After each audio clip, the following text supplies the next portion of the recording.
對比我哋嘅佳景康城又好，或者係我哋金地世紀城又好，呢幾個樓盤嘅話呢，佢嘅價錢亦都係相對嚟講係會比較低位少少嘅。呢一個樓盤亦都係屬於一個綠邊型嘅戰士。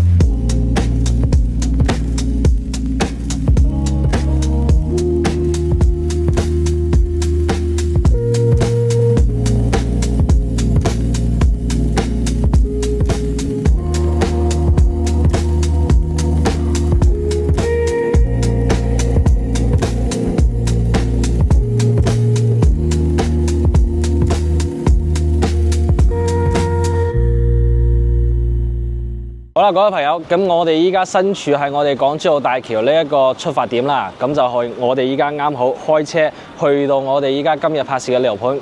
中澳春城，俾大家睇下嗰個時間大概要幾耐。嗱，咁好嘅話呢，依家係一個12:16啦，咁我哋就依家出發。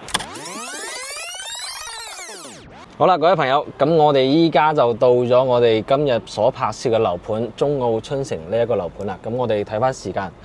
其實我哋特登咧係揾咗我哋一個週末嘅中午12點呢個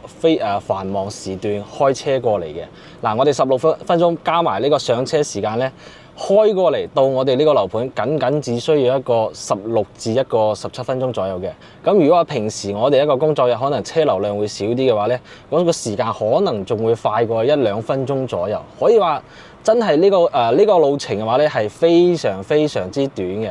所以依家點解咁多人會選擇買喺坦洲呢邊？係啦，咁就其實今日過嚟呢邊係為咗大家測試一段路程之外啦，咁主要嘅話呢，都係為大家去重新咁介紹呢一個樓盤，點解佢咁多人會選擇啊？同埋我哋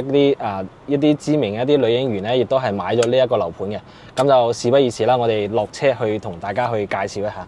各位朋友，大家好，歡迎大家收睇自家兄弟啊！我阿文嗱，近期嘅話咧，相信大家都會睇到一個非常之熱點嘅話題嘅，就係我哋香港嘅某知名港星嘅話咧，喺我哋大灣區呢邊珠海買咗自己嘅樓咧。但係咧，唔好意思嚇，各位非常之網尖嘅一個網民咧，亦都係睇到其實佢買嘅唔係珠海嘅，係買咗我哋中山坦洲嘅呢一個中澳春城。係啦，嗱，今日嘅話咧，我哋就趁住呢一個熱點嘅話咧，嚟蹭一蹭呢個熱度，同樣同大家去重新去介紹我哋身後面呢一個樓盤嘅。咁第一樣嘢啦，就係我哋啱先亦都係測試過，從港珠澳大橋嚟到呢邊嘅話咧，喺忙時段亦都係差唔多15分鐘就可以嚟到嘅。咁同樣第二個問題嘅話咧，就從大家去重新去感受一下呢一個小區究竟係質量如何。咁第三樣嘢嘅話咧，佢呢邊一個產品段咧，可以話係真係非常之豐富嘅。其實喺上年25年，如果各位朋友有睇過我哋一個頻道嘅話，相信大家亦都係有睇過我嘅介紹，我係非常之認可我哋呢一個樓盤嘅。咁呢一個樓盤嘅話咧，係屬於坦洲嘅南部，去到我哋一個珠海嗰邊享受嗰邊嘅配套咧，亦都係非常之近，開車又好，或者係坐滴滴又好，5至10分鐘就可以去到。同樣喺我心目中嘅話咧，其實呢一個樓盤亦都係屬於一個綠邊型嘅戰士，因為點解？第一樣嘢佢真係近。第二樣嘢嘅話咧，佢對比我哋嘅佳景康城又好，或者係我哋金地世紀城又好，呢幾個樓盤嘅話咧，佢嘅價錢亦都係相對嚟講係會比較低位少少嘅。咁第三樣嘢嘅話，佢嘅產品真係非常之豐富，2房、3房、4房，有景、有毛坯、有裝修，任君選擇。咁價錢方面嘅話咧，雖然話係一個12000到一個13000幾左右，佢對比我哋一個樓盤，我哋嘅一個錦繡國際花城嘅話咧，真係會比較貴少少。但係唔好意思，錦繡國際花城係屬於我哋坦洲北部，相對會比較入少少嘅。但係我哋身處呢個位置嘅話咧，真係非常之近啦。係啦，嗱，可能係我哋一個吳小姐係因為買咗樓開心啦，或者係口誤啦，但係呢個位置嘅話咧，就算佢喺我哋坦洲呢邊，亦都係有受到非常之令到大家去認可嘅一個位置嚟嘅。係啦，咁就事不宜遲，我哋慢慢去了解一下。如果時間充足，亦都帶大家去兜一兜周邊一個樓盤、周邊一個環境究竟係如何。灣區置業要揾可靠、具誠信，要有香港團隊同香港辦事處嘅代理幫你手。歡迎上我哋自家兄弟旺角總店呢度傾傾啦。喺呢一度我哋可以提供舒適同具私隱度嘅環境，同你洽談樓盤細節。前往嘅方法相當簡單，你只需要喺油麻地站嘅 A1 出口轉翻過嚟彌敦道呢一邊，向太子方向行過去，約1分鐘嘅時間呢，你就已經可以嚟到銀座廣場啦。又或者你可以旺角站嘅 E1 出口向尖沙咀方向行6分鐘，一樣可以嚟到銀座廣場。而詳細嘅地址就係影片嘅下方。好啦，咁我哋依家嚟睇下佢第一個示範單位先，亦都係佢42號樓嘅一個2梯4戶板樓設計嘅。咁呢個單位嘅話呢，佢係做咗一個我哋一個工藝展示啦，103方嘅一個格局。咁入嚟我哋左手邊呢邊就係我哋一個廚房啊，廚房呢邊到時候都會有佢一個廚具嘅，但係呢家就暫時係冇展示啦。大家可以睇下佢發展商嘅工藝。同時生活露台呢邊都係會有一個比較細少少嘅，但係都功能都 OK， 係啦。但係呢個露台嘅話咧，比較多客戶係會有少少詬病嘅，就係佢呢邊始終係會望住對面另外一個單位一個露台啦。但係好多客戶就係可能到時候後期會打通啦，或者係呢邊做一個風窗，做一個設計 low E 玻璃咁樣嘅，就外面就睇唔到入面呢邊啦。可能呢一個戶型相對嚟講會比較尷尬，就係呢一個位啦，會俾人睇到少少啊。但係呢個就無傷大雅嘅，後面可以設計係啦。咁我哋入嚟呢邊嘅話咧，就係一個相對傳統一個直廳戶型。咁我哋而家身處位置咧依家呢個凹位就係我哋做餐廳噶啦，係啦，做餐廳，大家亦都可以睇下佢嘅一個工藝啦。第一個就係我哋一個牆面開槽同埋貼瓷磚嘅，因為佢呢邊全部一個瓷磚咧，佢係嗰種嵌入式嘅。嵌入式佢同我哋以往有啲發展商係懶得整，佢就會有一個外包嘅嗰種一個金屬嘅一個包邊嗰種踢腳線第日呢種就係我哋嵌入式嘅瓷磚。其實呢一種嘅話咧，相對嚟講喺造價方面嗰個工藝方面咧，會比嗰種加咗踢腳線嘅係會貴少少嘅，係啦。咁我身後面嘅呢一埲牆咧，就係佢一個發展商對於牆身嘅一個工藝展示啦。第一原身嘅話就係我哋一個水泥石屎啦，呢一種就係大家會稱之為一個我哋一個清水樓。咁第一邊瀝紙，兩邊、三邊，咁然之後三邊之後咧就係到佢一個瀝紙打磨，咁就到我哋一個底漆啦。咁我哋底漆方面嘅話咧，佢都係做咗3方面嘅一個底漆嘅，係啦。咁就係呢方面係我哋牆身一個工藝。咁然之後地面方面嘅話咧，大家就先睇下瓷磚啦。係啦，睇下瓷磚係點樣嘅。雖然佢係冇做呢個鳩縫嘅，冇做呢個尾縫，但係佢做嘅呢啲工藝咧，都可以睇到其實中澳春城點解喺中山呢邊發展得咁多年，同埋我哋呢一個樓盤亦都係咁受歡迎咧。係啊，所以佢嘅一個質量方面咧係可以作為一個保證嘅。咁佢另外一個最大一個賣點咧，其實我個人覺得就係呢一個露台啦。呢一個露台大家可以睇到，其實真係非常之大嘅。現時可以話係好少發展商可以做到我哋呢一個咁大嘅露台。咁可能我哋嘅呢個4代宅啦，除咗呢個4代宅可能會有咁大露台啦，但係我哋呢一個係僅次於我哋4代宅嘅一個露台。同樣我哋身處喺呢個42樓，可以見到其實雖然話我哋而家喺一個低樓層低樓層望出去嘅景咧係可以望到園林綠化嘅，當然可能高層少少就係一定係樓望樓啦。樓望樓啦，但係可以見到嘅話，其實我哋依家呢個樓間距真係非常非常之闊。同樣依家我哋喺一個週末嘅一個時間段啦，你會睇到我哋呢一個樓下一個花園咧的確係非常之多嘅一個業主喺度散步運動係啦，呢一個社區真係非常之舒服嘅，係啦。OK， 咁我哋就嚟睇下房間先。咁呢個係我哋一個膠標嘅展示。係同埋一個工藝嘅展示。咁呢邊就係第一間房，佢好得意嘅。以前好多嘅一個發展商咧，佢都會有呢個交付嘅呢一個窗台位啦，但係佢呢個窗台位咧係可以剝咗嘅。咁如果係毛坯嘅話，佢呢個窗台係原有嘅。但係如果發展商交付俾我哋咧，係呢個精裝嘅話咧，佢會將我哋剝咗呢個露台，使我哋成個空間嘅話咧，你會睇到真係會大好多嘅，係啦，大好多。咁呢個係第一間房。咁第二間房咧就係我哋一個洗手間啦。可以睇到我哋洗手間呢邊一個工藝啦，都係做咗個層窗嘅設計嘅，係啦，層窗設計。咁我哋到時一個牆面咧，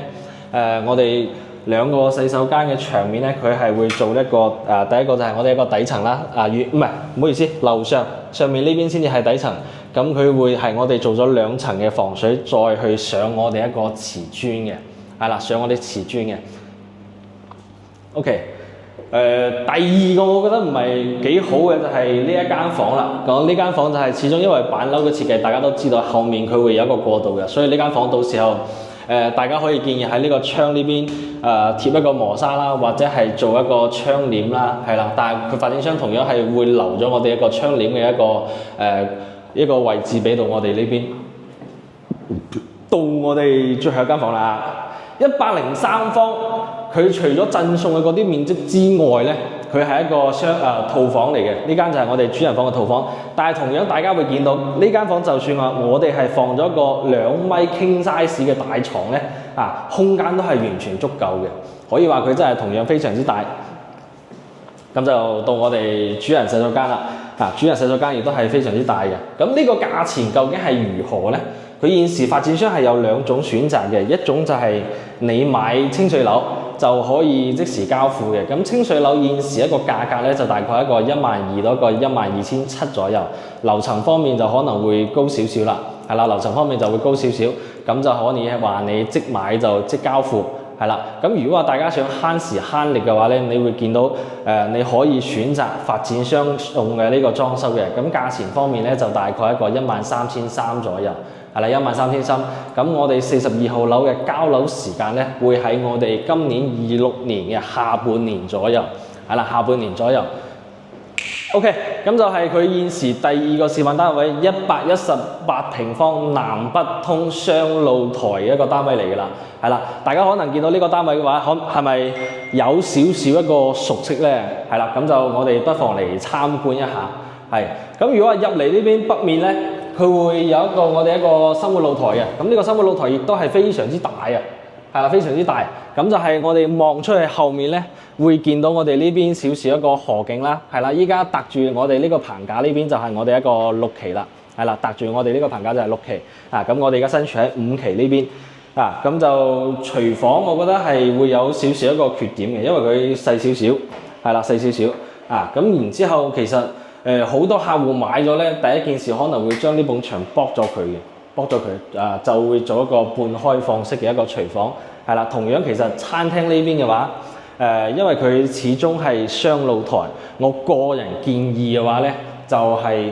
打通佢，打通呢邊嘅一個生活露台就通鋪出去。咁呢邊我哋生活露台咧，你可以封咗窗佢，就顯得我哋餐廳嘅呢個位置嘅話，可以話係更加之大。係啦，更加之大。係，咁就到我哋餐廳客廳嘅呢一個位置啦。客廳呢邊。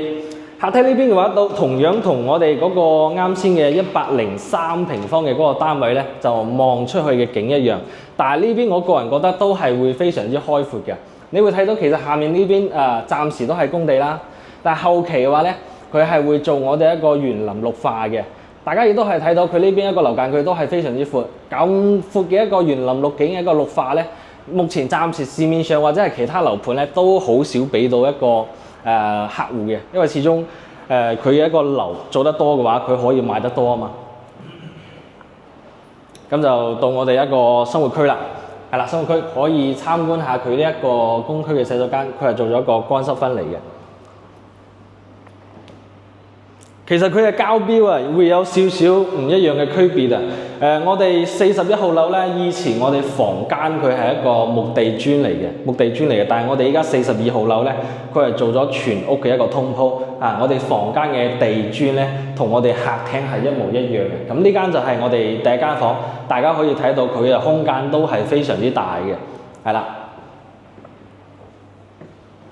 咁就第2間房啦。呢間房相對嚟講係會細少少。如果各位朋友想要大積，咁我哋住嘅人口相對嚟講係有2至3個人咧，呢間房可以攞嚟做我哋一個書房，係啦。咁就先參觀下呢間房先。咁呢間房唔係我哋主人房嚟嘅，亦都係第3間房。佢同我哋隔離嗰間房就係都係望住我哋一個後面一個景，6期呢邊嘅，係啦，6期。咁就最後面到我哋一個主人房啦。咁主人房就係大套廁嘅，咁然之後我哋一個呢個洗手間反而會大少少，我覺得。呢邊就係我哋一個主人房啦。其實佢以前嘅一個示範單位嘅一個改動咧，係會比較多嘅。大部分一個業主其實就會將我哋呢間房